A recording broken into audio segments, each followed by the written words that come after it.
Bab 951. Genggaman. He Yuan menatap Lin Yi dengan niat membunuh di matanya. Apakah kau mencoba mengatakan bahwa proyek barumu adalah rumah kaca ini? Tenang, kata Lin Yi. Ini hanya sebagian kecil saja. Bagaimana mungkin orang berbakat sepertimu hanya mengerjakan proyek sekecil itu? Bukankah itu akan membuang-buang bakatmu?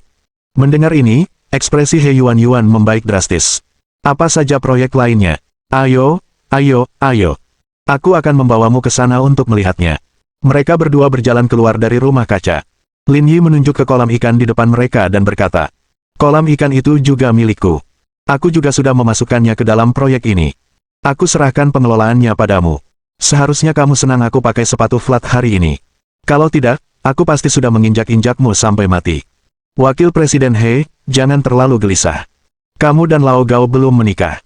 Bukankah aku yang akan bertanggung jawab kalau kamu sampai menopause karena marah? Lin Yi tertawa.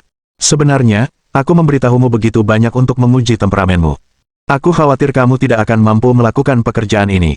He Yuan menatap Lin Yi dengan curiga. Apakah ada hal lain lagi dalam proyek ini? Tentu saja, kata Lin Yi, kalau hanya rumah kaca dan kolam ikan, Wakil Presiden He tidak akan bisa menunjukkan kemampuannya sama sekali.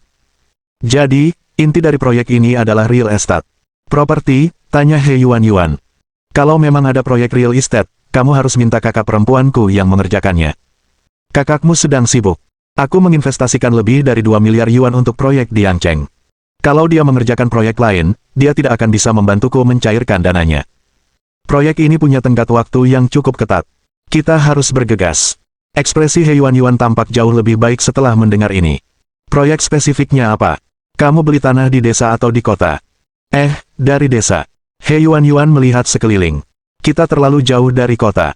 Mustahil membangun rumah di sini. Lebih baik membangun objek wisata di desa. Wakil Presiden He sangat berpandangan jauh ke depan. Namun, saya harus bicara dengan suster senior tentang proyek ini. Transportasi adalah proyek besar. Tidak boleh ada kesalahan. Ngomong-ngomong, kamu lihat rumah bata besar pertama di ujung timur desa, kan? He Yuan melihat ke arah yang ditunjuk Lin Yi dan mengangguk. Aku mengerti. Dia, petik 1. Kamu bisa merobohkan rumah bata besar itu, tapi tidak yang lainnya. Mengapa? Lin Yi mundur, karena itu ilegal. Liar. Karena hanya rumah itu yang milikku, yang lainnya bukan. Bukankah kita memenangkan proyek ini? Meskipun bukan milik kita, kita tetap bisa. He Yuan berhenti di tengah kalimat. Sepertinya ia memikirkan sesuatu. Maksudmu tidak ada persetujuan sama sekali di kota ini, jadi satu-satunya tempat yang boleh disentuh hanyalah gudang besar ini, kolam ikan, dan rumah itu. Saat dia berbicara, He Yuan mengeluarkan pisau alis dari tasnya, dan Lin Yi melangkah mundur. Dalam arti tertentu, hal itu dapat dipahami seperti itu. Lin Yi, aku akan menusukmu sampai mati. Tidak, ayo kita bicara baik-baik. Lin Yi berlari kembali ke rumah kaca. Bagaimanapun juga, kau adalah jenderal kepercayaanku. Aku memberimu proyek sebesar ini, jadi bagaimana mungkin kau menggigit tangan yang memberimu makan? Aku memberimu muka dengan tidak membunuh seluruh keluargamu, kata He Yuan sambil memegang pisau alis. Saya seorang wanita muda yang bekerja di pusat kota dan mengendarai Cayenne. Anda ingin saya bertani? Apa yang Anda pikirkan? Profesi tidak membedakan status tinggi dan rendah. Masih berani ngomong gitu? Kenapa nggak jemput kakak seniorku aja? Itu berbeda, kata Lin Yi. Kau putri seorang petani, dan aku putra seorang petani. Kami berdua pasangan yang serasi. Kakak perempuanmu gadis kecil yang manja. Bagaimana mungkin dia tahu cara bertani? Proyek ini bukan sesuatu yang ia kuasai. Lalu, maukah kau membuatku melakukan semua pekerjaan berat seperti kuli? Bagaimana bisa kau menyebut dirimu kuli? Kau kan manajer proyek. Enyahlah. Aku tidak akan melakukannya. Saya akan menaikkan gaji tahunan Anda sebesar 500 juta. Apakah menurutmu 500.000 yuan cukup untuk membuatku tunduk? Menurutmu siapa aku? 1 juta, astaga, 1 juta. Banyak banget, iya. 2 juta. Mana cangkulnya? He Yuan melihat sekeliling. Sudah hampir musim semi. Lahannya harus dibalik. Kalau tidak, akan sulit untuk mulai bercocok tanam. Kamu memang karyawan terbaikku, kata Lin Yi, tapi membajak tanah tidak perlu terburu-buru. Kita harus membeli benihnya dulu. Apa yang ingin kamu tanam? Tanya He Yuan, atau apakah kamu punya rencana? Saya ingin menanam beberapa pepaya dan beternak beberapa sapi. Dan membuat susu pepaya untuk diminum kakak perempuanku. Anda seorang karyawan yang baik. Jangan khawatir tentang hal lain, kakak perempuanku sudah cukup besar. Dia, Yuan berkata, kalau dia makin besar, kamu nggak akan bisa pegang mereka dengan satu tangan. Apa gunanya, yang aku mau adalah nggak bisa pegang mereka. Jangan bilang kau ingin mencengkeramnya. Kau benar-benar jenius karena mengenalku dengan baik, kata Lin Yi, Gao tua sangat beruntung. Kau tidak boleh iri dengan ini, kata He Yuan. Aku sudah jadi milik orang lain. Pastikan untuk tidak meneriakkan namaku saat kau berhubungan seks dengan kakak senior. Itu tidak akan baik. Jangan khawatir, aku tidak akan melakukan itu. Aku cukup bungkam. Ini adalah masalah yang benar-benar dipedulikan Lin Yi. Jika dia memanggil nama licuhan saat mereka sedang berhubungan seks, permainan akan berakhir. Ayo pergi, kata He Yuan, ayo kita beli benihnya dulu. Kurasa ada beberapa di kota. Berkat kebijaksanaan orang bijak itu, Lin Yi tahu sedikit tentang bertani, tetapi dia tidak tahu semua detailnya. Akan lebih baik jika He Yuan bergabung dengannya. Ayo pergi. Mereka berdua kembali ke mobil dan tiba di kota bersama-sama. Seperti yang dikatakan He Yuan, ada beberapa distributor benih di kota. Mereka juga menjual benih yang cukup untuk kebutuhan mereka. Saya tidak menyadarinya waktu saya datang ke sini tadi. Waktu saya ke sini sebelum tahun baru, tidak begitu banyak orang di kota ini. Tahun baru masih musim dingin. Sekarang musim semi. Mereka yang punya rumah kaca di rumah semuanya ke sini untuk membeli benih, kata He Yuan. Tapi aku bingung. Kau seorang CEO dengan kekayaan bersih ratusan miliar. Alih-alih pergi ke klub, kau malah datang ke tempat seperti itu. Apa yang kau pikirkan? Kamu tidak mengerti. Ini namanya kesederhanaan dalam bentuk tertinggi, dan kembali ke dasar. Kurasa kamu sudah gila saat bermain kifam. Terlalu vulgar, kata Lin Yi. Itu karena kamu terlalu vulgar sehingga kamu tidak menarik perhatianku. Aku masih menyukaimu. Lin Yi berhenti di pintu masuk kantor distribusi benih terbesar di kota. Melihat Lexus 570 milik Lin Yi, semua orang yang lewat tanpa sadar meliriknya beberapa kali. Mereka yang bisa mengendarai mobil seperti itu bukanlah orang biasa. Setelah mereka berdua masuk, sebuah Land Rover hitam berhenti di depan toko. Saudara Qiang, mobil ini terlihat agak familiar. Bab 952. Dia berencana memelihara babi. Yude Qiang, yang duduk di kursi penumpang, melirik Lexus 570 yang diparkir di depan toko dan ekspresinya langsung berubah dingin. Sebelumnya, di ujung timur desa, orang yang ditemuinya tampaknya mengendarai mobil ini. Kebetulan sekali, gumam Yude Qiang. Kurasa ini pasti dia, kata Antek Yude Qiang. Four Corner Town tidak dianggap kaya. Tidak banyak orang yang bisa mengendarai mobil seperti itu. Sangat mungkin itu orang yang sama. Yude Qiang membuang abu rokoknya. Menarik sekali. Kau benar-benar datang untuk membeli benih dariku. Berani sekali. Saudara Qiang, apa yang harus kita lakukan sekarang? Apakah kita harus meminta seseorang untuk menghajarnya? Ini belum konklusif, jangan cemas. Yude Qiang melambaikan tangannya dan berkata, kendarai mobilnya sampai ke pintu belakang. Aku ingin tahu apa yang ingin dia lakukan dulu. Mereka berdua memasuki toko dan melihat puluhan silinder transparan di sekelilingnya. Di tengahnya terdapat dua baris rak berisi benih-benih berwarna-warni dan aneh dengan berbagai ukuran. Selain itu, ada lebih dari 10 orang, kebanyakan pria parubaya, yang menunjuk dan memilih barang. Bos, saya mau beli bibit buah. Pilih yang terbaik.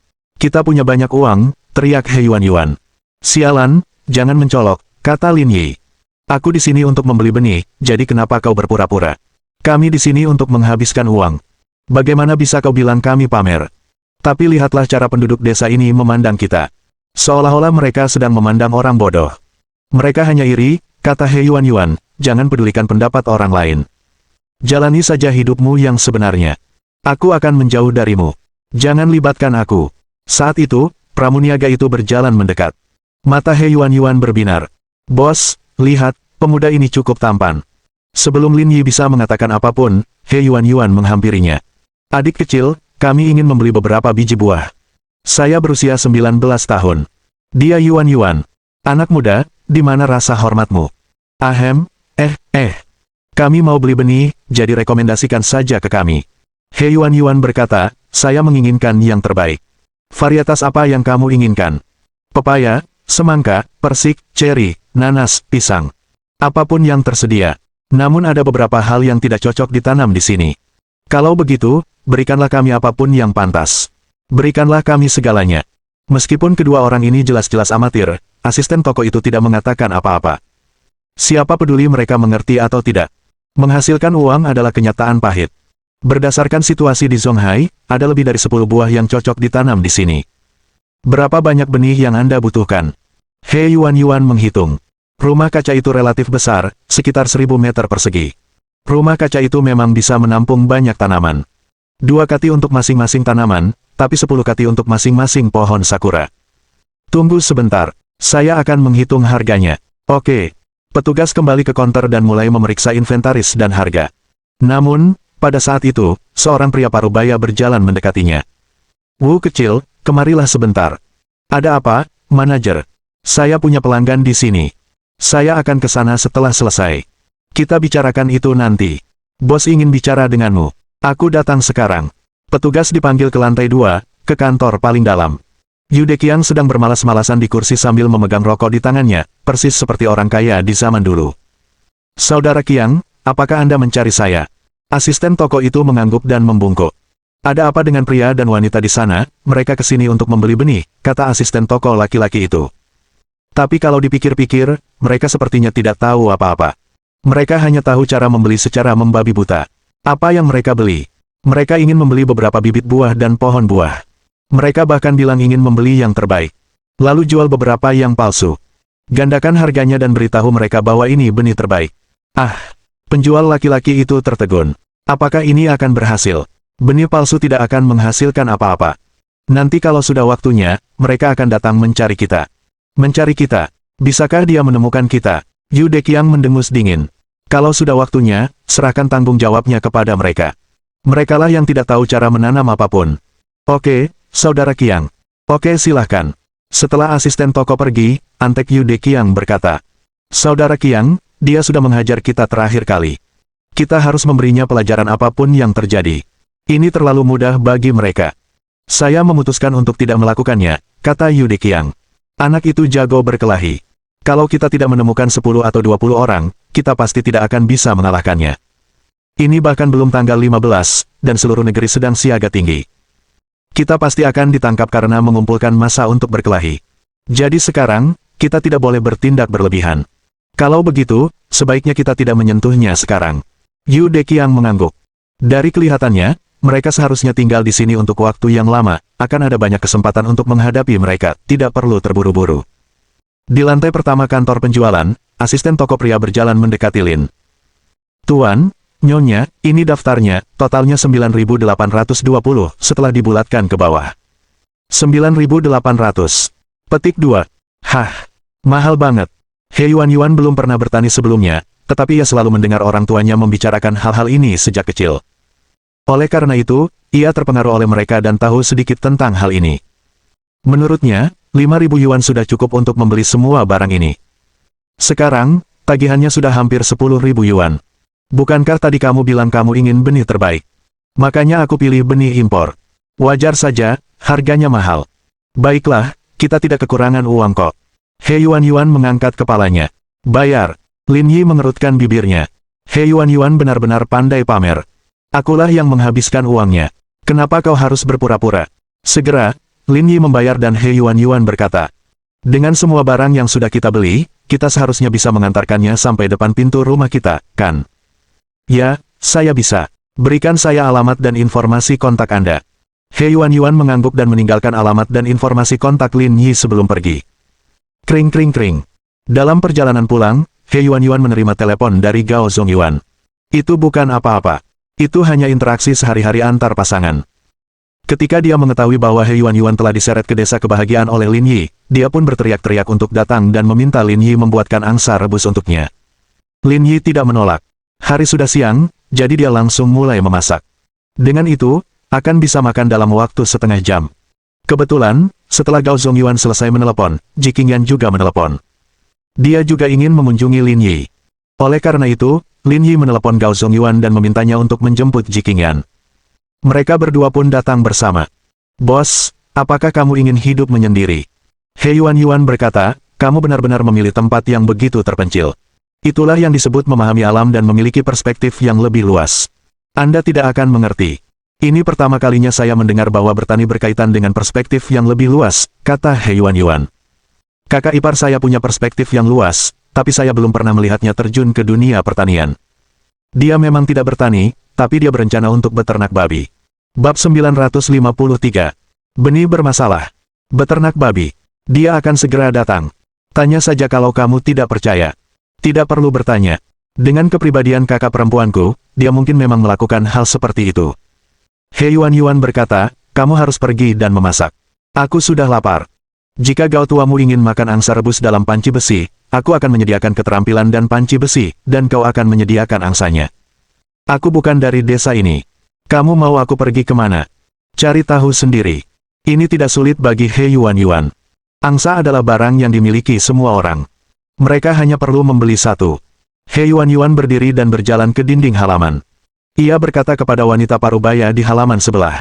Kak, apa di keluargamu ada angsa besar? Bisa jual satu ke kami. Wanita parubaya yang sedang memberi makan ayam-ayam itu menatap He Yuan. Ya, tapi mereka tidak besar. Belum waktunya untuk membunuh mereka. Pergilah ke rumah orang lain dan lihatlah.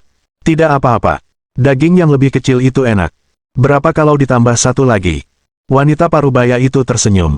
Jika kamu benar-benar menginginkannya, aku akan memberimu 2 untuk 150 yuan. Petik 1. Baiklah. He Yuan berkata, Kak, berapa nomor WeChat-mu? Aku akan memindainya. Tidak perlu terburu-buru. Kita tinggal di lingkungan ini. Kamu bahkan bisa bayar nanti. Wanita itu berkata, melihat kalian berdua, kalian pasti dari kota. Benar, kata He Yuan, pacarku sakit dan punggungnya lemah. Dia tidak bisa mengerahkan banyak tenaga, jadi dia datang ke sini untuk memulihkan diri. Dia ingin makan lebih banyak sayuran hijau, itulah sebabnya kami bertani. Lin Yi terdiam. He Yuan, aku akan meniduri leluhurmu. Petik 1. Wanita parubaya itu menatap Lin Yi dengan serius, kalau begitu, kamu harus benar-benar menjaga dirimu baik-baik. Kamu masih sangat muda, jadi kamu harus menjaga dirimu sendiri. Aku tahu, itu sebabnya aku membawanya ke sini. Kalau begitu, jaga dirimu baik-baik. Meskipun kita tidak sekaya di kota, makanan di sini jelas enak. Jangan khawatir, makanlah. Terima kasih, kakak. Tidak perlu sungkan-sungkan. Tunggu saja. Aku akan pergi menangkap angsa besar untukmu. He Yuan, apa kau percaya aku bisa melemparmu ke dalam lubang api dan membakarmu? Iya, apa aku punya pilihan lain? Tanya He Yuan. Mengapa seorang pria tampan dan wanita cantik seperti kita datang ke tempat seperti itu jika kita tidak punya alasan yang bagus? Kau benar. Aku harus memperkenalkan Gao Zongyuan kepada kakak nanti. Sialan, kau menjebak Gao tua. Tak lama kemudian, sang kakak menangkap 2 angsa besar. Angsa-angsa itu tidak besar, tetapi dagingnya sungguh empuk. Tuan kami tidak ada di rumah. Kalau tidak, kami akan membantumu membunuh mereka, kata wanita parubaya itu. Nanti kalau kamu bunuh mereka, jangan buang darah bebeknya. Itu bagus. Di kantong ini juga ada kentang yang ditanam keluarga kami. Kalau kamu rebus angsanya, masukkan ini ke dalam panci. Enak sekali. Baiklah, terima kasih, kakak. Meskipun He Yuan berpakaian seperti wanita cantik perkotaan, mudah baginya untuk menangkap angsa dengan tangan kosong. Segala sesuatunya telah siap, dan pekerjaan selanjutnya dibebankan kepada Lin Yi. Dalam waktu kurang dari 20 menit, persiapan selesai. Dengan begitu, hidangan siap untuk direbus. Tak lama kemudian, sebuah Toyota Alfa melaju ke pintu halaman. Namun, Ji Qingyan dan Gao Zongyuan bukan satu-satunya yang datang. Qin Han dan Liang Jinming juga datang. Saudara Lin, apa yang mendorongmu datang ke sini? Tanya Liang Jinming. Itu namanya struktur. Kamu tidak mengerti. Kau berpura-pura mendalam lagi. Petik 1. Beberapa dari mereka tertawa dan mengobrol sebentar. Angsa di dalam panci pun sudah matang sempurna. He Yuan sangat perhatian.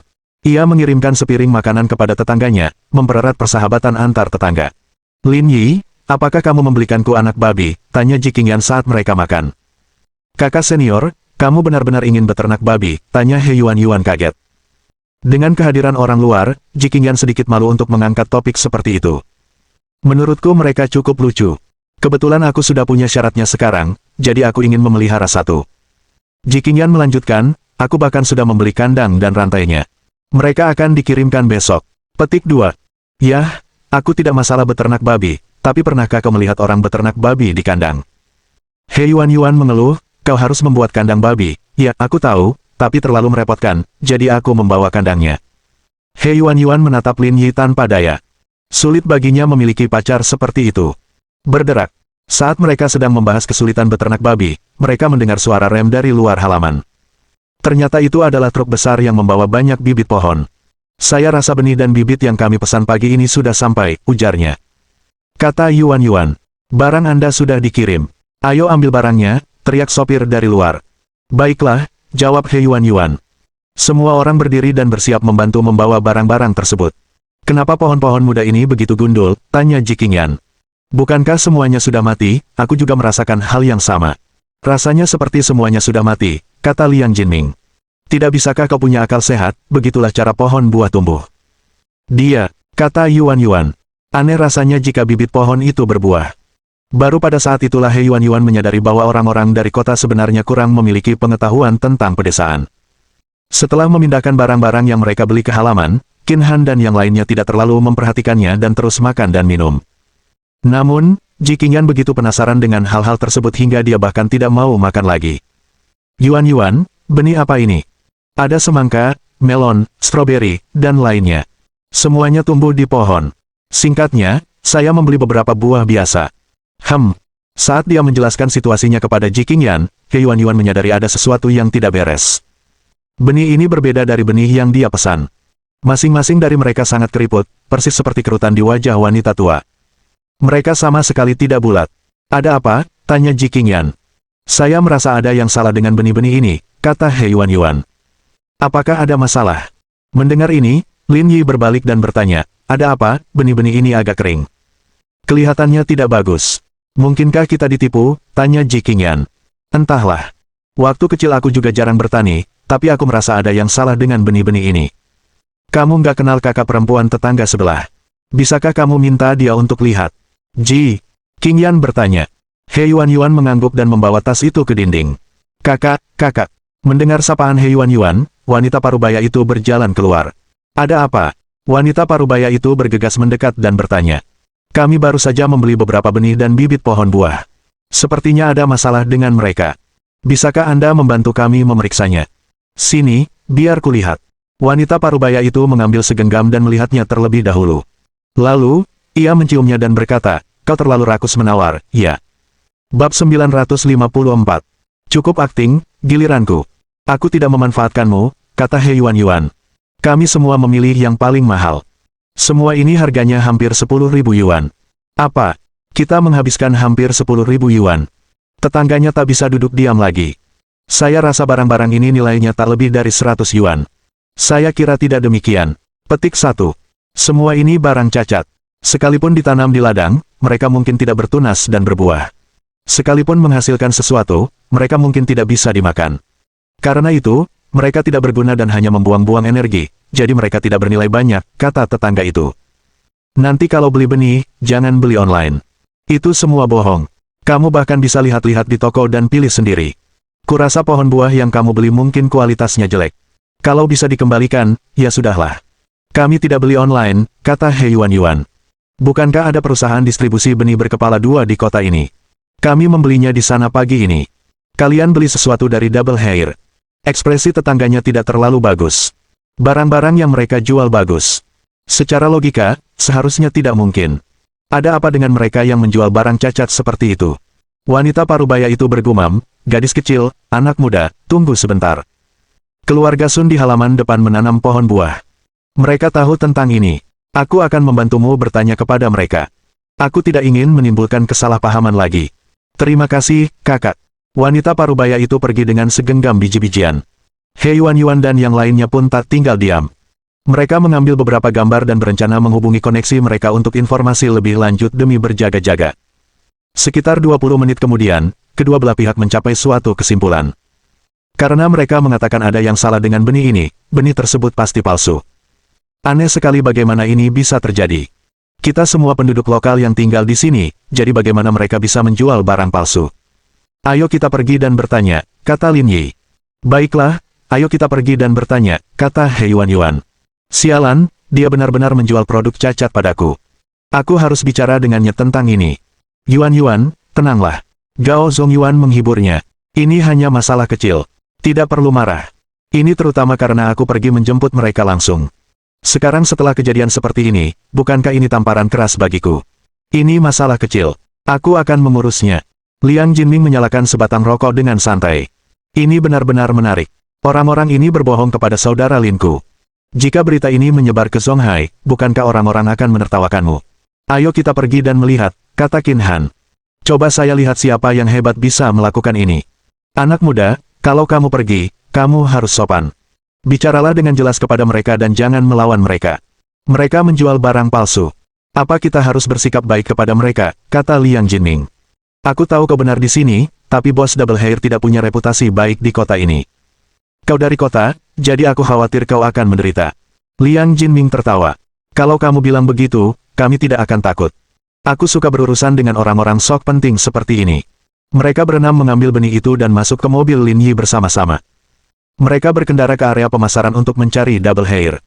Begitu dia masuk, dia melihat asisten toko laki-laki yang sebelumnya menjual benih itu kepadanya. Ketika asisten toko laki-laki itu melihat Lin Yi dan He Yuan masuk, ekspresinya sedikit tidak wajar, tetapi dia segera kembali normal.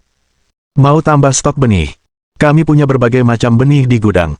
Liang Jinming melambaikan tangan ke arah asisten toko laki-laki. Kemarilah. Aku punya sesuatu untuk ditanyakan padamu. Kakak, apa yang ingin kamu tanyakan? Asisten toko laki-laki itu berjalan mendekat sambil tersenyum dan bertanya dengan sopan. Liang Jinming, yang tadinya tersenyum lebar, tiba-tiba mengubah ekspresinya dan menendangnya. Jinming terlempar, bersama benih-benih di rak.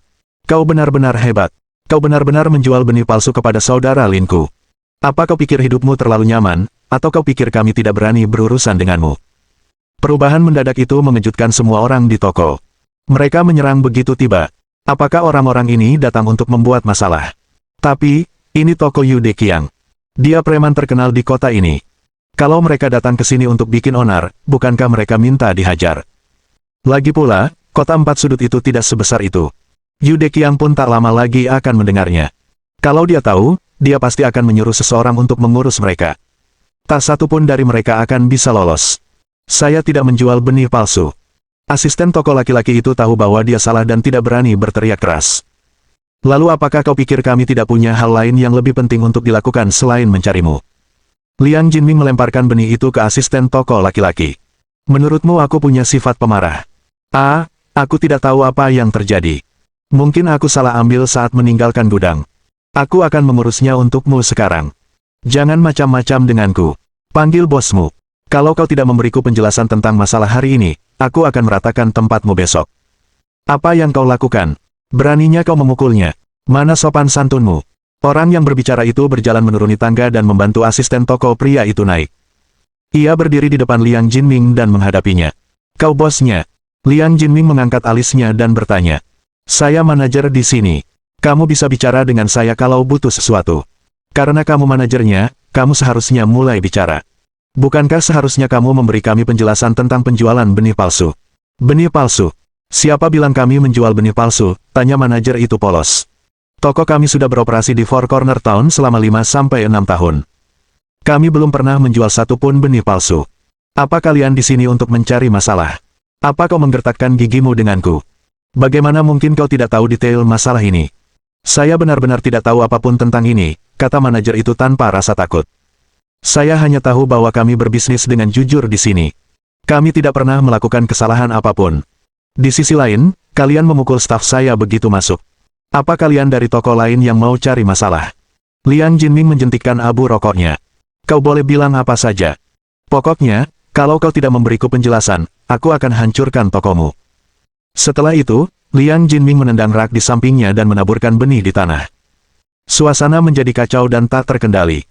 Sialan, kita sudah berbisnis selama bertahun-tahun, tapi baru kali ini melihat seseorang datang ke sini untuk membuat masalah. Manajer itu berteriak, tutup pintunya. Melihat kedua belah pihak hendak bertarung, orang-orang yang ada di toko itu pun ketakutan. Para staf penjualan dan pemuat semuanya berlari dan berdiri di depan Lin Yi dan yang lainnya, siap bertarung jika ada provokasi sekecil apapun. Sebelumnya, setelah memutuskan untuk menjual benih palsu kepada Lin Yi, Yu Deqiang telah pergi bersama orang-orangnya. Pertama, dia tidak menyangka Lin Yi akan mencarinya secepat itu. Kedua, dia tidak ingin menyebutkan hari ketika dia dipukuli, jadi dia tidak banyak bicara tentang Lin Yi. Hasilnya, orang-orang ini semua tidak takut di hadapan Lin Yi. Lin Yi menepuk bahu Liang Jinming dan tersenyum. Sudah cukup aktingnya.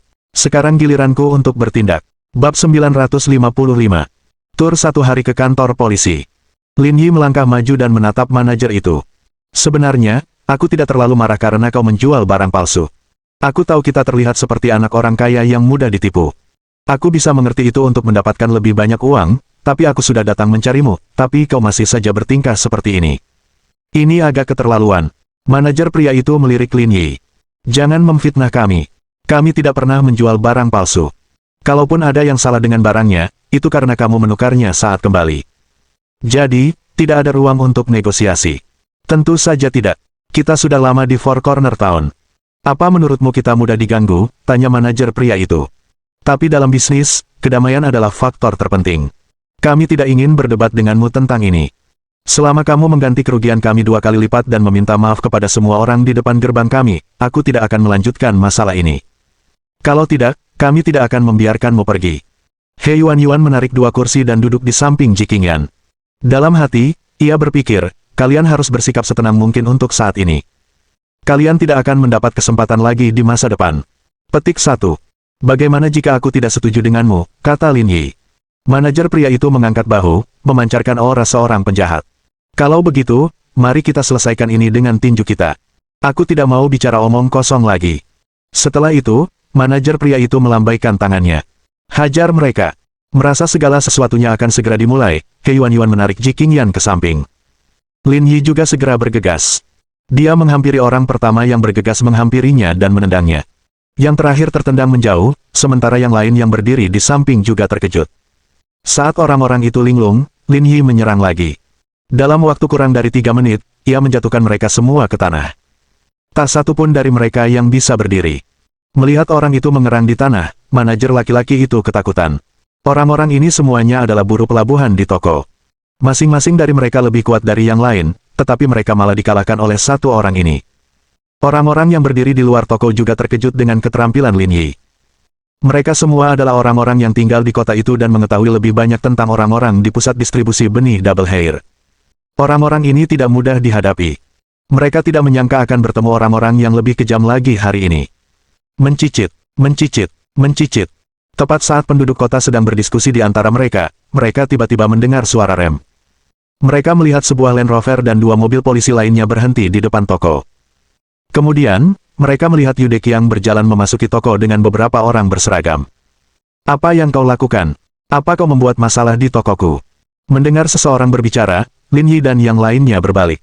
Dia menyadari bahwa orang yang berbicara adalah Yu Deqiang, yang pernah dipukulinya sebelum tahun baru.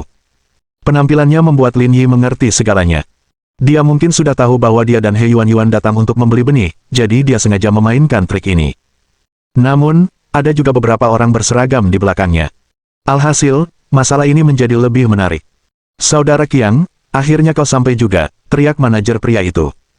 Orang-orang ini datang ke sini untuk membuat masalah.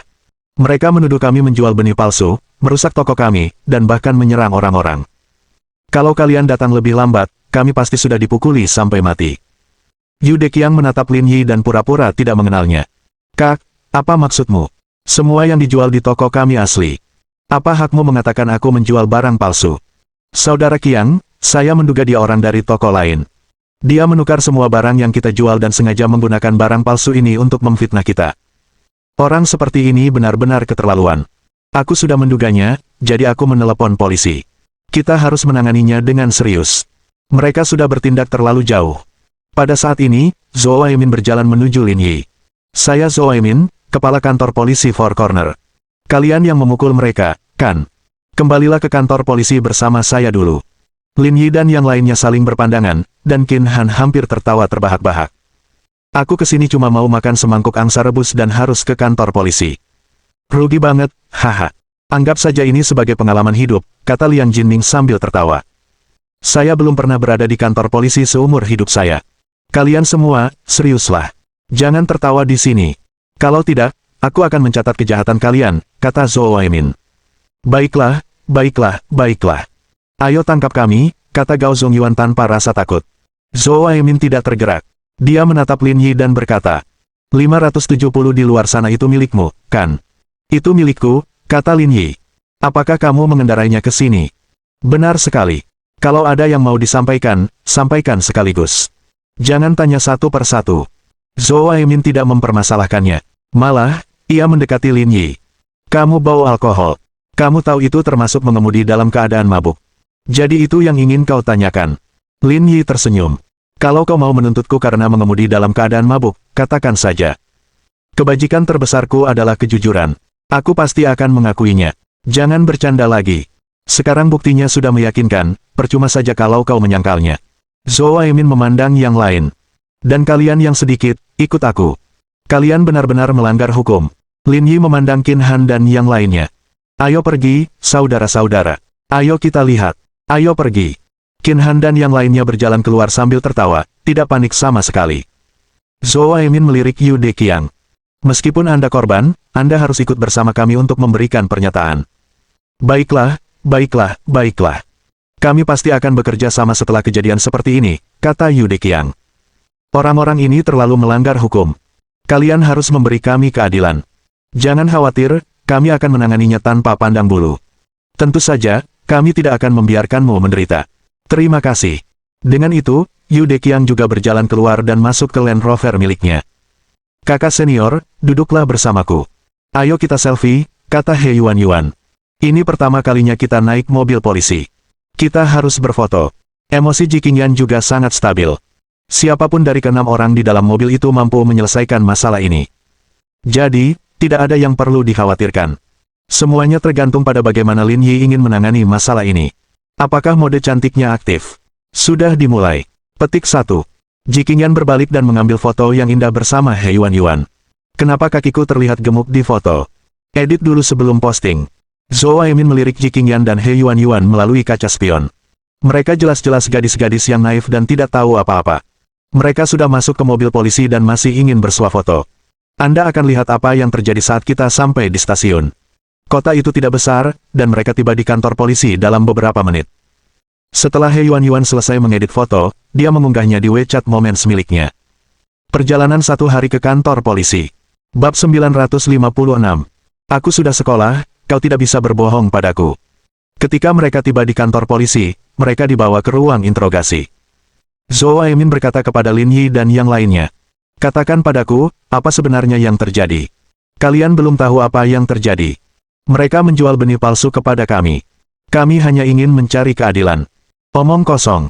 Setiap barang yang mereka jual punya sertifikat kualitas yang sah. Kamu menuduh mereka menjual barang palsu, itu pencemaran nama baik, bantah Zhou Aimin. Sekalipun yang mereka jual itu asli, kamu tidak seharusnya berkata begitu, kan? Lin Yi tersenyum. Sekalipun kau ingin menutupinya, kau harus menjalani seluruh prosesnya dan berpura-pura dengan benar. Trikmu bisa menipu orang biasa, tapi agak sulit menipu kita. Zhou Aimin tidak menyangka Lin Yi akan mengatakan ini, tetapi ekspresinya tetap serius. Jangan kurang ajar padaku. Ini bukan rumahmu. Kau diperintahkan oleh orang lain untuk membuat masalah di kantor distribusi benih rambut ganda. Menurut peraturan sanksi administratif keamanan publik, kau tidak hanya harus mengganti kerugian mereka, tetapi kau juga harus dihukum 7 hari penjara. Selain itu, kau bahkan mengemudi sambil minum alkohol. Hal ini merupakan kejahatan tambahan. Tidak masalah bagaimana Anda menilai saya, kata Lin Yi. Tapi ada beberapa hal yang sebaiknya kau pikirkan baik-baik. Kalau aku masuk, kau mungkin tak sanggup menanggung akibatnya. Apakah kau mengancamku? Aku sudah berada di posisi ini selama lebih dari 10 tahun. Apa kau pikir aku takut akan hal ini? Zhou Aimin membanting meja. Biar ku katakan padamu, jika saya khawatir, saya tidak pantas mengenakan pakaian ini. Petik 2. Keren. Lin Yi mengangkat ibu jarinya dan tersenyum. Aku lihat kalian semua tidak ada yang mau mengaku. Aku akan mengurus kalian semua hari ini. Zhou Aimin memanggil bawahannya. Bawa mereka masuk. Soal pengemudi mabuk ini, biarlah pemerintah daerah yang mengurusnya dan biarkan mereka yang memutuskan langkah selanjutnya. Hei, tunggu sebentar. Ini tidak ada hubungannya dengan kita berdua, kata He Yuan. Kalau kalian mau tangkap mereka, tangkap saja mereka berempat. Kenapa? Kamu takut sekarang? Tanya Zhou Aimin. Bukankah kalian teman baik? Kenapa saat masalah datang, kalian semua malah berusaha menyelamatkan diri? Aku benar-benar meremehkan kalian. Situasi ini sesuai dengan harapan Zhou Aimin. Orang-orang muda ini tidak memiliki kemampuan nyata atau persahabatan yang mendalam. Tentu saja mereka akan mencoba mencari cara untuk melarikan diri dalam situasi seperti itu. Dengan posisimu, aku benar-benar tidak membutuhkan rasa hormatmu. He Yuan pun tidak menahan diri. Ia berkata, tapi kalau kalian menangkap kami berdua, aku harus bicara baik-baik dengan kalian. Menurut hukum dan peraturan yang berlaku, kami berdua tidak melakukan apapun. Setelah kami selesai merekam pernyataan kami, kalian harus melepaskan kami. Kalau kalian mencoba menangkap kami, itu melanggar hukum, dan konsekuensinya berat. Aku sudah berpendidikan, jadi kalian juga tidak bisa menipuku. Wajah Zhou Aimin memerah dan pucat. Karena telah bekerja di posisi ini selama lebih dari 10 tahun, maka ia tentu tahu apa yang harus dilakukan. Seperti dikatakan He Yuan, mereka memang tidak ditahan. Jangan khawatir, aku selalu adil. Zhou Aimin melambaikan tangannya, memberi isyarat kepada bawahannya untuk menerima pernyataan Ji Qingyan dan He Yuan sebelum pergi. Kami pergi dulu. Kalian tetap di sini dan bersenang-senanglah, kata He Yuan sambil tersenyum. Pergi, pulang malam ini. Jangan di sini, kata Lin Yi. Jangan khawatir, aku pasti akan menjaga kakak senior dengan baik malam ini. Lin Yi mengangguk, tidak khawatir tentang apapun. Namun, sebelum Ji Qingyan pergi, dia masih sedikit khawatir. Tetapi setelah berpikir sejenak, dia merasa tempat ini tampaknya tidak menjadi ancaman bagi Lin Yi. Selama dia mau, dia bisa pergi kapan saja, jadi dia tidak mengatakan apa-apa lagi. Setelah pergi, Zhou Aimin menatap Lin Yi dan yang lainnya. Aku beri kau satu kesempatan terakhir. Kalau kau mengakui kesalahanmu sekarang, aku bisa menghukummu sendiri. Tapi, kalau kau tetap keras kepala, aku tidak yakin apa hasil akhirnya. Jangan khawatir, buat saja keputusanmu. Kalau takut, akui saja kekalahanmu, kata Lin Yi. Dasar orang bodoh.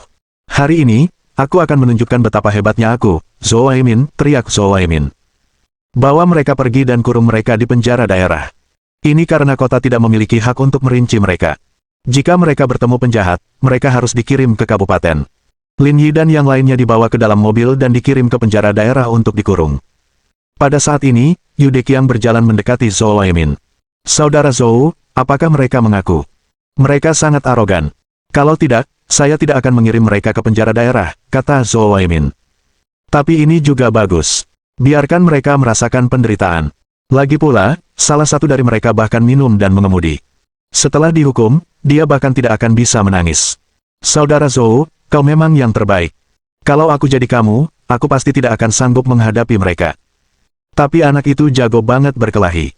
Kalau kamu akhirnya melawannya, kamu pasti akan dirugikan. Ini juga alasannya bersikap sombong, kata Zhou Aimin. Jangan khawatir. Aku akan mengembalikan barang-barangmu yang hilang di toko. Aku jamin kamu tidak akan kehilangan apapun. Ada makna tersembunyi dalam kata-kata Zhou Aimin, dan Yu Deqiang tidak bodoh. Ia tahu apa maksudnya. Saudara Zhou, jangan khawatir. Kamu sudah sangat membantuku.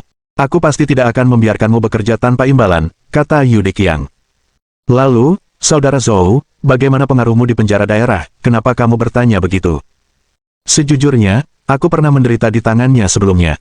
Aku ingin menemukan seseorang untuk memberinya pelajaran di dalam. Gampang.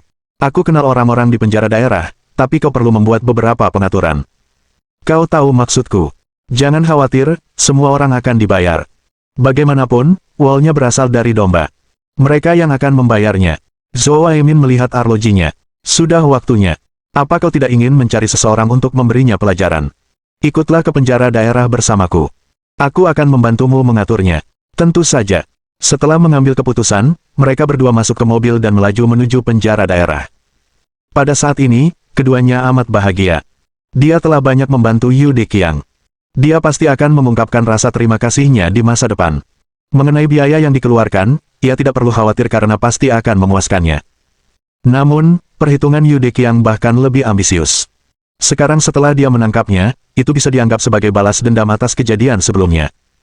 Selain itu, ia juga bisa mengelola kolam ikannya. Itu seperti membunuh dua burung dengan satu batu. Memang, ketika dihadapkan pada suatu situasi, kekuatan kasar saja tidak cukup, seseorang harus menggunakan otaknya. Akan tetapi, tak seorang pun di antara mereka yang tahu bahwa suatu musibah besar telah menimpa mereka diam-diam. Yang tidak mereka ketahui adalah dari keempat orang yang mereka tangkap, salah satu di antara mereka dapat menimbulkan badai di Zonghai. Siapapun di antara mereka bisa membuat mereka menyesalinya seumur hidup. Sekarang, dia telah menyinggung keempat orang sekaligus. Konsekuensinya jelas. Bab 957. Lin Yi ditangkap. Di dalam mobil polisi, Lin Yi dan yang lainnya masing-masing menerima sepasang gelang platinum dan dikunci di dalam mobil. Borgol ini benar-benar terasa lebih nyaman daripada yang palsu, ujar Liang Jinming. Kualitasnya sangat bagus. Kamu pernah beli yang palsu sebelumnya, tanya Gao Zongyuan. Saya pernah membelinya sebelumnya. Itu membuat segalanya lebih menarik. Sial, kamu benar-benar berpikiran terbuka. Lihatlah betapa tidak berpengalamannya dirimu, kata Liang Jinming sambil mengedipkan mata. Sekarang kamu dan kakak Lin sudah berkeluarga dan punya pekerjaan, kamu harus lebih memperhatikan hal ini. Kalau tidak, lama-kelamaan akan membosankan. Sesekali, kamu harus menambahkan bumbu. Beginilah cara menjaga romansa tetap hidup. Kau bisa ceritakan saja pada Patua Gao.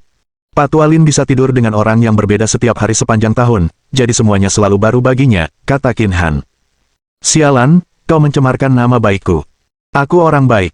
Kalau kau orang baik, kita bertiga pasti sudah jadi orang suci. Haha, kakak Lin memang bajingan. Kalau ada peringkat, kakak Lin pasti nomor 1, kata Liang Jinming. Hehehehe, aku juga berpikir begitu, kata Gao Zongyuan. Melihat mereka berempat tertawa dan saling mengejek, orang-orang yang duduk di barisan depan mengerutkan kening. Betapa tidak berbudayanya orang-orang ini. Bagaimana mungkin mereka masih bisa tersenyum di saat seperti ini? Apakah mereka perlu dikurung dan diberi pelajaran agar bisa berbenah? Saat memikirkan hal ini, polisi di kursi penumpang menggelengkan kepalanya. Anak-anak muda zaman sekarang memang semakin berani saja. Dalam waktu kurang dari 20 menit, kelompok itu dibawa ke penjara daerah. Zhou Aimin berjalan di depan Lin Yi dan rekan-rekannya. Pada saat ini, orang kedua dalam Komando Biro Keamanan Umum daerah itu, Liu Yuncheng, keluar. Zhou tua, apa yang dilakukan orang-orang ini? Zhou Aimin memandang Lin Yi dan yang lainnya lalu berkata, orang-orang ini mengambil uang orang lain dan memfitnah mereka karena menjual benih palsu. Mereka tidak hanya memukuli orang-orang di toko, tetapi juga menghancurkan barang-barang mereka. Setelah itu, Zhou Aimei menatap Lin Yi. Dan anak ini, tidak hanya menabrak seseorang, tapi juga mengemudi sambil minum. Mengemudi dalam keadaan mabuk. Liu Yuncheng menatap Lin Yi dan berkata, anak muda zaman sekarang memang hebat. Mereka semakin berani. Dengan adanya aturan ketat terhadap mengemudi dalam keadaan mabuk di negara kita, mereka masih berani melakukan pelanggaran seperti itu. Benar-benar melanggar hukum. Anak muda zaman sekarang semakin tidak bermoral, kata Zhou Aimin. Rasanya semua ini gara-gara video pendek itu. Mereka terobsesi dan berani melakukan apa saja. Benar sekali. Video-video itu terlalu berbahaya, kata Liu Yuncheng. Beberapa hari yang lalu, ada seseorang di daerah itu yang mengemudi setelah minum alkohol. Dia bahkan merekam video dan mengunggahnya ke internet, mengatakan bahwa kami tidak bisa menangkapnya. Coba tebak. Dalam waktu kurang dari 20 menit, kami berhasil menangkapnya. Kami baru tahu ketika kami kembali untuk sidang pertama bahwa dia melakukan ini untuk menarik perhatian dan menarik penggemar. Mereka juga begitu. Waktu di kota tadi, mereka sombong sekali. Di perjalanan, mereka malah bercanda. Mereka sama sekali tidak menganggap kami serius, kata Zhou Aimin. Saya pikir jika masalah ini tidak ditangani dengan serius, mereka tidak akan mengingat pelajarannya. Ini bahkan belum hari ke-15 tahun baru Imlek, dan penindakan belum berakhir. Ketika insiden seperti itu terjadi, kita perlu mengambil tindakan tegas, kata Liu Yuncheng. Liu Yuncheng menghampiri Lin Yi dan berkata, anak muda, ini tahun baru Imlek, dan kau membuat masalah. Kau contoh nyata yang harus kita tangani. Lin Yi tersenyum dan mengangguk. Ya, aku mengakuinya. Apakah kamu punya anggota keluarga? Hubungi mereka. Ada beberapa hal yang perlu kita sampaikan. Liu Yuncheng berbicara dalam jargon industri. Maksudnya, panggil keluargamu. Kalau mereka sudah siap, hukumannya malah bisa lebih ringan. Operasi semacam ini hanya bisa dilakukan di tempat seperti kota kabupaten kecil seperti ini. Jika Zonghai, tidak ada seorang pun yang berani melakukan ini. Sejak awal, Zhou Aimin ingin melakukan ini. Jauh lebih mudah melakukan hal-hal ini di kota. Meski begitu, Lin Yi dan 3 orang lainnya tidak berniat melibatkan anggota keluarga mereka. Mereka membiarkan diri mereka dibawa masuk. Aku yatim piatu, jadi tidak ada yang akan mengurus ini, kata Lin Yi, jadi, jangan pernah berpikir untuk mendapatkan tunjangan apapun. Ini tidak realistis. Omong kosong, seru Liu Yuncheng keras. Kau tahu apa yang kau bicarakan? Aku bersedia, kata Lin Yi. Aku tahu semua omongan kotor di industri ini. Aku tidak punya ide apapun tentangku. Tanya saja mereka bertiga. Orang tua mereka masih hidup.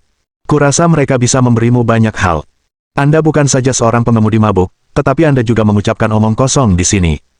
Lihat bagaimana aku memperlakukanmu nanti. Setelah itu, Liu Yuncheng menatap mereka bertiga. Panggil orang tuamu dan bayar dendanya. Apakah orang tuaku harus datang? Tanya Qin Han, tidak bisakah kita meminta seseorang untuk mewakili kita? Kenapa? Apa kalian takut sekarang? Apa kalian khawatir mempermalukan diri sendiri? Tanya Liu Yuncheng. Biar ku katakan, sudah terlambat untuk bicara sekarang. Aku harus menghadapimu dengan serius hari ini. Karena kamu sudah mengatakan ini, kurasa tidak ada cara lain. Qin Han terkekeh saat dia mengeluarkan ponselnya dan menghubungi nomor ayahnya. Ayah, sesuatu terjadi padaku. Aku di kantor polisi. Bisakah ayah datang dan membayar denda? Aku sungguh tidak bercanda. Aku benar-benar di sini. Biro Keamanan Publik Laitos County secara khusus memintamu dan ibuku untuk membayar denda. Tidak ada orang lain yang bisa membantu. Aku tidak mau cari masalah denganmu. Aku terlibat. Aku tidak bisa berbuat apa-apa. Setelah mengatakan itu, Qin Han menutup telepon. Liang Jinming dan Gao Zongyuan juga mengakhiri panggilan mereka. Ada apa? Lihat ekspresimu. Sepertinya kamu dimarahi, kata Lin Yi sambil tersenyum. Ayahku bilang kamu bajingan. Tidak masalah. Ini bukan pertama kalinya dia memanggilku seperti itu. Sudah selesai menelepon. Kalau begitu berhenti mengobrol di sini, kata Liu Yuncheng dengan tidak sabar. Kunci mereka. Oke, bos. Pada saat ini, Zhou Aimin berjalan ke sisi Liu Yuncheng dan membisikkan beberapa kata. Yang terakhir melirik Yu Deqiang dan segera mengerti apa yang sedang terjadi. Taruh mereka di sel 107. Garison Zonghai, kompleks keluarga. Tetua Yang, saya akan membuatkan teh untuk Anda. Kakek saya bilang tehnya sangat enak dan secara khusus meminta saya untuk membawanya. Kenapa cuma ada teh, kata Yang Guangxia, jangan bohong. Kakekmu punya beberapa botol anggur yang enak. Kenapa kamu tidak membawakan satu untukku? Ini sebenarnya bukan salah kakekku, kata Liang Ruoxu. Beberapa hari setelah tahun baru, Paman Chen datang ke rumah kami. Nenek saya memberi Paman Chen semua anggur yang baik dan tidak mengizinkan kakek saya minum sedikit pun. Dia tidak jujur tentang ini. Yang Guangxia mengeluh, mengapa kamu tidak memberikannya padaku? Liang Ruoxu dan Mo Hongshan tak kuasa menahan tawa. Dia sudah tua sekali, kenapa masih saja menginginkan seteguk anggur itu? Kring kring kring. Saat itu, ponsel Liang Ruoxu berdering. Ia melihat ide penelepon dan mengangkatnya. Apa katamu? Lin Yi ditangkap. Bab 958. Bertindak tangguh. Ceritakan padaku apa yang sebenarnya terjadi. Selama beberapa menit berikutnya, Liang Ruoxu membicarakan hal ini melalui telepon. Orang yang menelepon Liang Ruoxu adalah kepala Departemen Pajak di Zonghai. Karena He Yuan memiliki hubungan bisnis yang sangat kuat dengan pihak lain, dia langsung melihat momen WeChat miliknya. Ketika dia melihat Lin Yi di layar, dia memanggil Liang Ruoxu. Apa yang terjadi? Kenapa anak itu ditangkap? Tanya Yang Guangxia. Aku juga tidak tahu apa yang sedang terjadi, kata Liang Ruoxu. Selain itu, Lin Yi bukan satu-satunya yang ditangkap. Qin Han dari keluarga Qin, Liang Jinming dari keluarga Liang, dan Gao Zongyuan dari keluarga Gao juga ditangkap. Selain Lin Yi, orang-orang ini pasti semua keluarga terkenal di Zonghai, kan, kata Mo Hongshan. Biar aku telepon untuk cari tahu apa yang terjadi. Kacau sekali, beraninya mereka sampai bikin ribut begini. Melihat Liang Ruoxu di telepon, Yang Guangxia merenung sejenak. Mo kecil, nanti kamu dan Mi kecil akan pergi sendiri dan memberitahu Lin Yi tentang berita dari atas, lihat apa pendapatnya. Haruskah kita mengatakannya sekarang, kata Mo Hongshan, bukankah ini agak awal? Sepertinya dia pergi ke Zonghai sebelum tahun baru dan punya beberapa konflik dengan orang-orang tertentu. Itulah sebabnya atasan berniat memasukkannya. Tapi jangan terlalu banyak bicara, cukup beri isyarat saja. Dia orang pintar, jadi dia akan mengerti hanya dengan sedikit isyarat. Kita lihat saja apa yang dia pikirkan dulu. Baiklah, mari kita bahas secara pribadi. Oke, silahkan. Di kantor polisi daerah, Lin Yi dan yang lainnya diinterogasi lagi dan dibawa ke pusat penahanan. Masuklah. Jaga sikap kalian dan jangan melakukan kejahatan apapun. Kalau tidak, tuduhan kalian akan lebih berat. Mereka berempat masuk satu demi satu. Penjara itu tidak besar, luasnya kurang dari 20 meter persegi. Selain mereka berempat, ada 4 orang lainnya yang juga dikurung di tempat ini. Semua pria itu mengamati mereka dengan tatapan penuh selidik. Sial, bau tempat ini terlalu kuat, kata Qin Han. Mereka makan, minum, dan buang air besar di sini, jadi baunya sudah pasti kuat. Lin Yi tersenyum. Sabar saja. Tapi tempat ini benar-benar mematikan. Liang Jinming melihat sekeliling dan berkata, dan ini cuma pusat penahanan. Kalau kita berakhir di penjara sungguhan, mungkin rasanya seperti neraka dunia. Itulah sebabnya, di zaman sekarang, lebih baik tidak melakukan apapun dan tidak melanggar hukum. Lebih baik menjadi orang biasa saja. Ekspresi Lin Yi sedikit tidak wajar saat dia berbicara. Kakak sudah berada di sana selama 5 tahun. Dia tidak tahu bagaimana dia bisa selamat. 3 lainnya juga setuju. Beberapa di antara mereka telah menyebabkan banyak masalah selama bertahun-tahun, tetapi karena keluarga mereka mengesankan, mereka lolos tanpa cedera. Kalau mereka orang biasa, mereka mungkin sudah berkali-kali masuk penjara. Kalian baru di sini, kan? Apa yang kalian lakukan? Orang yang berbicara itu duduk di sudut tempat tidur, mengangkat kakinya sambil memeriksa keempat orang itu. Liang Jinming meliriknya dan berkata, "Apa hubungan kejahatan kami denganmu? Nak, kamu galak banget. Apa kamu nggak dipukuli sebelum masuk?" Pria itu berdiri di depan Liang Jinming, Lin Yi, dan yang lainnya, siap menyerang kapan saja. "Apa yang sedang kamu lakukan?" Tepat saat kedua belah pihak hendak berbenturan, orang yang bertanggung jawab berteriak. "Duduk kembali." Mendengar teriakan itu, pria kekar itu segera mengubah ekspresinya dan berkata sambil tersenyum. "Kita kembali sekarang." Lin Yi dan yang lainnya berdiri terpaku di tanah, tidak menanggapi hal ini dengan serius. Pada saat ini, Yu Deqiang berjalan dengan ekspresi yang sangat arogan dan puas diri. "Nak, kau tidak menyangka aku akan membawamu ke sini, kan? Aku benar-benar tidak menyangka ini. Kamu pintar sekali. Di zaman sekarang, zaman untuk berkelahi dan membunuh sudah lama berlalu. Apa kau pikir aku akan menunggu untuk menghajarmu? Zaman sekarang, kita mengandalkan otak untuk bertahan hidup. Jangan berpikir karena kau bisa bertarung, tak seorang pun bisa menghadapimu," kata Yu Deqiang. "Orang sepertimu paling-paling cuma umpan meriam. Aku nggak pernah menganggapmu serius sejak awal. Lagi pula, bukankah seharusnya kau sangat mengesankan? Bukankah kau sangat pandai bertarung? Percayalah, tidak ada satupun orang di sini yang mudah dihadapi. Mari kita lihat berapa lama kau bisa mempertahankan kesombonganmu. Kurasa aku bisa terus bersikap sombong, tapi aku tidak bisa mengatakan hal yang sama untukmu." Lin Yi tersenyum. "Kamu sudah di sini, tapi masih sok penting. Baru pertama kali ini aku melihat orang sepertimu." Dengan itu, Yu Deqiang menatap pria kekar itu.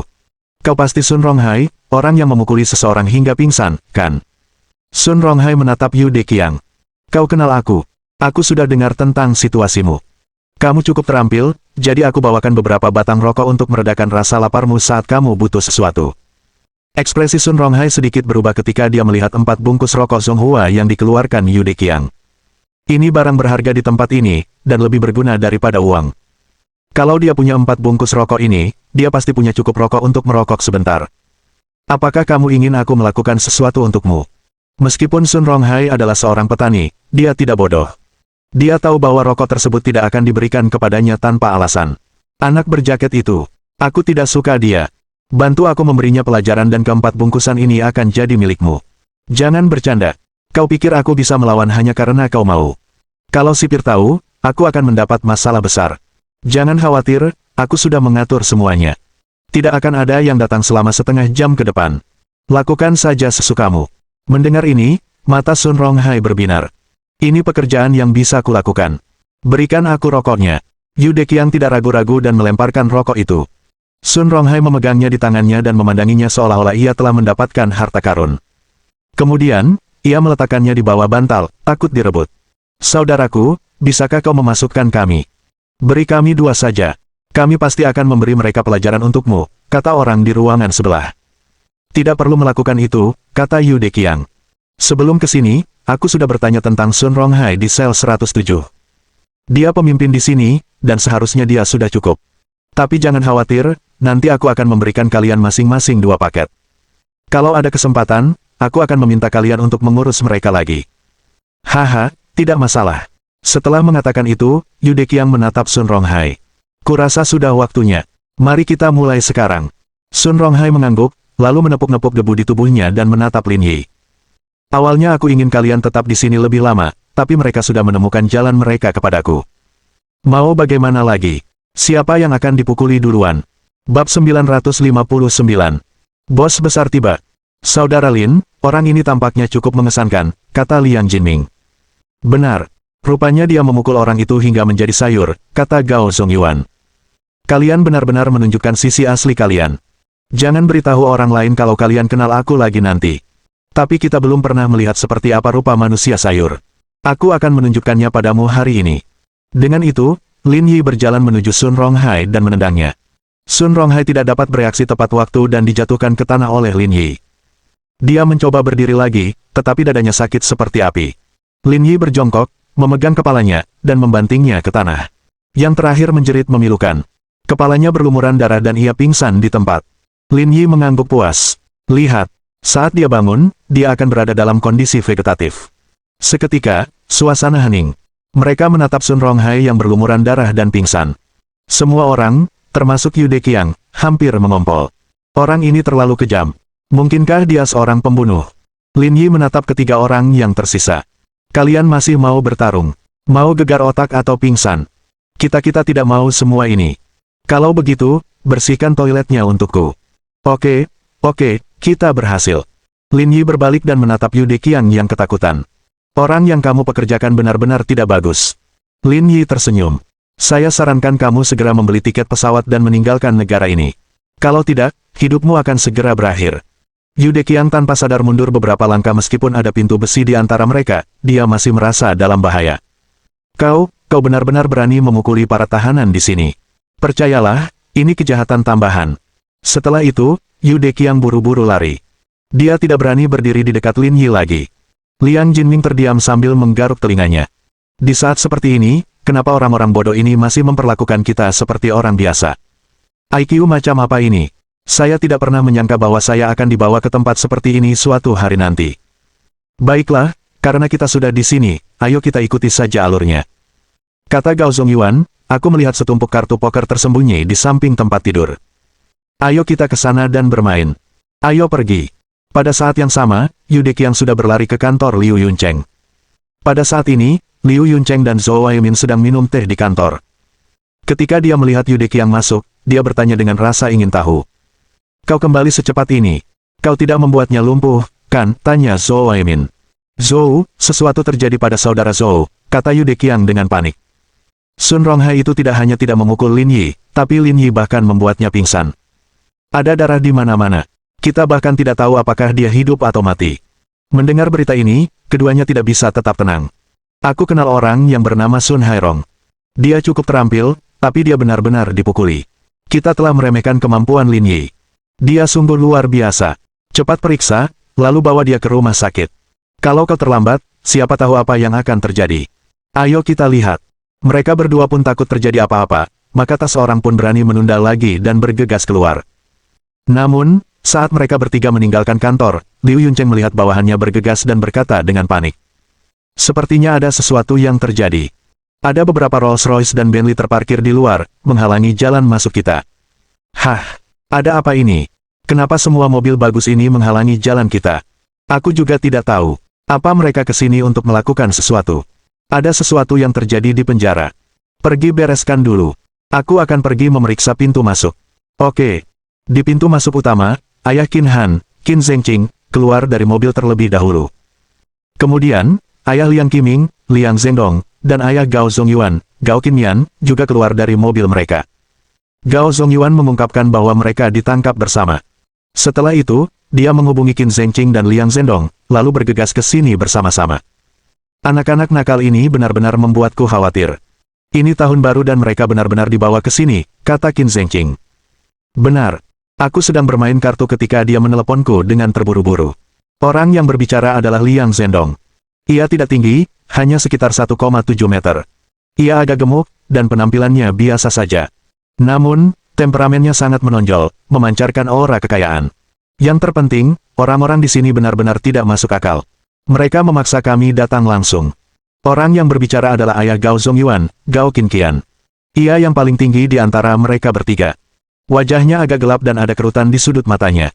Penampilannya paling sederhana di antara mereka bertiga, dan dia juga yang paling mirip dengan rakyat jelata. Tapi kenapa cuma kita yang di sini? Di mana Lin Yi? Kenapa dia tidak memanggil keluarganya? Tanya Liang Zhendong. Itu lebih baik bagi kita, kata Qin Zhengqing. Dengan koneksinya, akan menakutkan jika dia terpaksa bertindak. Kita selesaikan saja masalah ini. Kalau sampai meledak, situasinya akan buruk. Mendengar ini, Liang Zhendong tertawa. Saya sangat terkesan dengan anak ini. Saya ingin anak saya yang mengecewakan ini belajar lebih banyak darinya dan mengambil alih pekerjaan saya di masa depan. Sekarang, dia terjebak di penjara. Sudahlah, kita sudahi saja. Ayo masuk dan lihat-lihat. Kalau tidak, dengan amarah Lin Yi, dia mungkin akan segera merobohkan tempat ini, kata Gao Qianqian. Dengan pengawal di belakang mereka, mereka bertiga berjalan masuk satu demi satu dan kebetulan melihat Liu Yuncheng dan dua orang lainnya keluar. Halo, siapa kamu? Ketika mereka melihat Qin Zhengqing dan dua lainnya, Liu Yuncheng dan Zhou Aimin segera menyadari bahwa identitas mereka tidak sederhana. Orang normal tidak akan begitu tenang saat mereka datang ke sini. Meskipun dia tidak tahu apa yang mereka lakukan di sini, beberapa mobil mewah di luar pintu sudah cukup untuk membuktikan identitas mereka. Halo, saya Ketua Han Hai Group, Qin Zhengqing. Qin Han yang baru saja Anda tangkap adalah putra saya. Saya Liang Zhendong, Ketua Xinhua Airlines, Liang Jinming, yang ditangkap adalah putra saya. Saya Gao Qinqian dari Longteng Machinery, Gao Zongyuan adalah putra saya. Setelah mengetahui identitas ketiganya, Liu Yuncheng, Zhou Aimin, dan Yu Deqiang hampir mengompol. Orang-orang ini semuanya pengusaha terkenal di Zonghai. Identitas mereka luar biasa, tapi mereka malah menangkap putra mereka. Dosa apa ini? Yu Deqiang, khususnya, merasa seperti orang bodoh. Dengan pengaruh orang-orang ini, siapapun di antara mereka bisa membunuhnya. Saya benar-benar memprovokasi putra mereka. Dan jumlahnya ada 3. Apakah saya benar-benar mampu bertahan? Kalian bertiga, jangan cemas. Mungkin ada kesalahpahaman.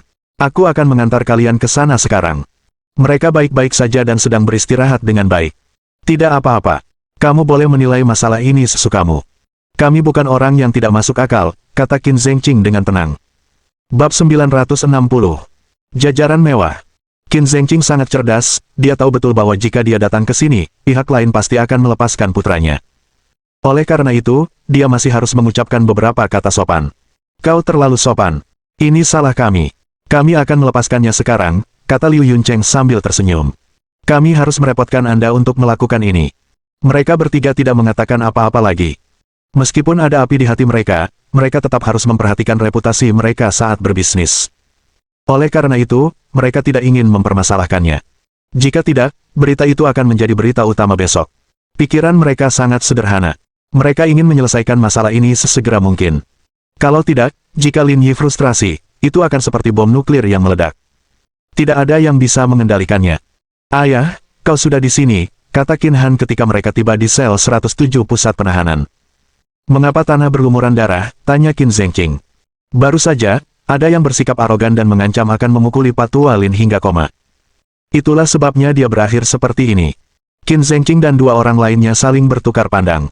Dia benar-benar menebaknya dengan benar. Dia hanya sedikit terlambat, tapi Lin Yi sudah menghajar orang seperti ini. Dia benar-benar kejam. Tuan Qin, jangan khawatir. Ini tidak ada hubungannya dengan putra Anda, jadi dia tidak akan melanjutkan masalah ini. Setelah berkata demikian, Liu Yuncheng memandang rekannya di belakangnya dan berkata, buka pintunya. Saya mengerti. Setelah pintu besi terbuka, Lin Yi dan yang lainnya berjalan keluar secara terbuka. Tuan Qin, bolehkah saya bertanya apakah Anda ada hubungannya dengan orang ini? Tuan Qin, bolehkah saya bertanya apakah Anda ada hubungannya dengan orang ini? Liu Yuncheng melirik Lin Yi dan bertanya, ada apa? Apa ada hal lain yang terjadi di sini? Selain orang bernama Lin Yi ini, tidak ada orang lain yang punya masalah. Mereka bisa datang dan menandatangani beberapa dokumen sebelum pergi.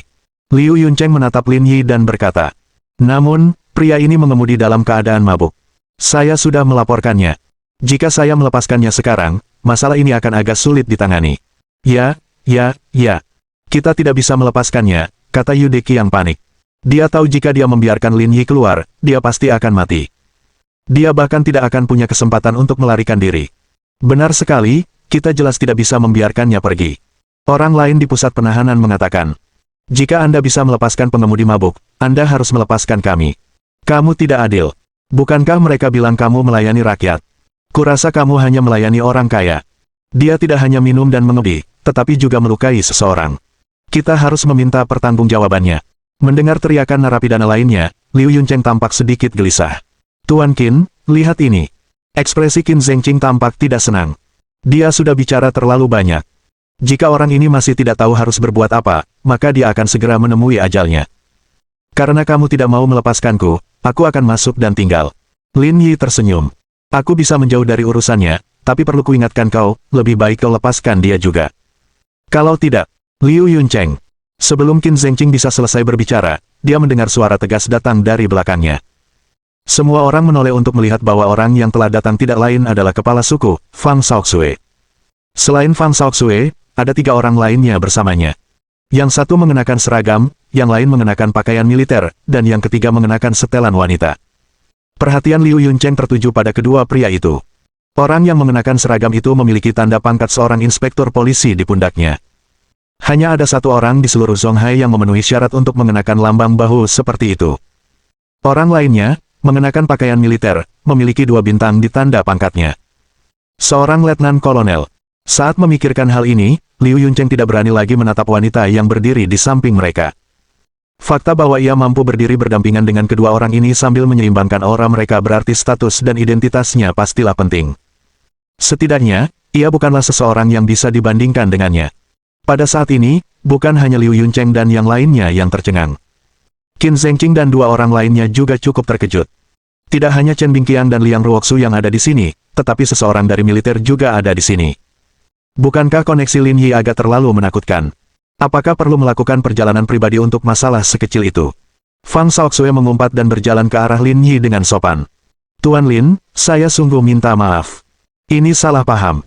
Tolong jangan merendahkan diri Anda seperti kami. Lin Yi menunjuk Liu Yuncheng dan yang lainnya. Jika aku benar-benar ingin merendahkan diriku ke levelmu, mereka bertiga pasti sudah ada di rumah sakit sekarang. Ya. Terima kasih atas belas kasihannya, Tuan Lin. Fang Shaoxue mengundang Lin Yi keluar dengan hormat. Tuan Lin, ini salah saya karena hal seperti ini terjadi. Saya pasti akan berurusan dengan mereka. Saya akan menjadi tuan rumah Anda hari ini dan menyiapkan makan malam untuk meminta maaf kepada Anda. Tidak perlu memberiku kompensasi, kata Lin Yi. Urus saja mereka bertiga. Dengan level Fang Shaoxue, dia tidak memenuhi syarat untuk makan bersama Liang Ruoxu dan yang lainnya. Akan menjadi suatu kehormatan besar baginya untuk dapat makan malam bersama mereka. Baiklah. Aku akan menangani masalah ini dengan serius. Lin Yi mengangguk dan kelompok itu berjalan keluar satu demi satu. Lin Yi menatap Liang Ruoxu sambil tersenyum. Kenapa kalian di sini? Kalian membuatku malu. Aku bertanya-tanya mengapa kamu dibawa ke tempat seperti ini. Saya mendapat sebidang tanah dan kolam ikan di desa kebahagiaan di Four Corner Town. Saya berencana menanam buah-buahan dan memelihara ikan. Lalu, mereka menjual benih palsu. Akhirnya, terjadi konflik dan saya pun dilibatkan. Hah, kamu bertani dan beternak ikan? Liang Ruoxu dan yang lainnya tercengang. Bagaimanapun, dia seorang miliarder. Apakah itu yang seharusnya kamu lakukan? Menurutku orang-orang di kota terlalu terburu-buru. Ritme kehidupan terlalu cepat, dan itu tidak cocok untukku. Itulah sebabnya aku ingin bersembunyi di desa dan menemukan jati diriku yang sebenarnya. Chen Bingqiang tidak dapat menahan tawa. Di seluruh Zonghai, hanya Tuan Lin yang berani berbicara kepada wali kota Liang seperti ini. Liang Ruoxu memandang Lin Yi dengan marah. Kalau saja tidak ada orang luar yang hadir, dia pasti sudah menendangnya. Ayo kita kembali ke Zonghai untuk makan. Aku lapar. Makanan Lin Yi disiapkan khusus untuk Qin Zhengqing dan yang lainnya. Ketiganya adalah Taipan yang berdiri di puncak piramida. Liang Ruoxu juga wakil wali kota yang bertanggung jawab atas ekonomi. Hal-hal yang mereka bicarakan saat makan bersama bukanlah hal sepele. Ini juga merupakan kesempatan yang sangat ingin didapatkan oleh mereka bertiga. Seperti kata pepatah, seseorang harus merencanakan sesuai situasi dan bertindak sesuai dengan itu. Jika seseorang ingin menghasilkan uang di era ini, bukan seberapa pintar seseorang, melainkan bagaimana ia bisa mengendalikan situasi. Industri yang ingin dikejar oleh para petinggi adalah industri yang sedang berkembang, sedangkan industri yang ingin mereka hindari adalah industri yang sedang terbenam. Jika mereka bisa mendapatkan informasi dari Liang Ruoxu, itu akan sangat bermanfaat bagi perkembangan bisnis keluarga mereka. Ketiganya sangat menyadari hal ini. Qin Zhengqing, Liang Zhendong, dan Gao Qinmian diam-diam melirik Lin. Lin Yi sungguh cerdas. Dia benar-benar memberi mereka bantuan yang sangat besar. Alangkah hebatnya jika putra-putra mereka yang mengecewakan dapat mempelajari setengahnya saja. Mohon dukungan dari omom ante-ante sekalian, buat subscribe atau sharekan novel Mimin ke Facebook kalian, agar channel Mimin bisa terus berkembang. Dengan begitu, Mimin bisa lebih semangat untuk up novel seru lain ke depannya.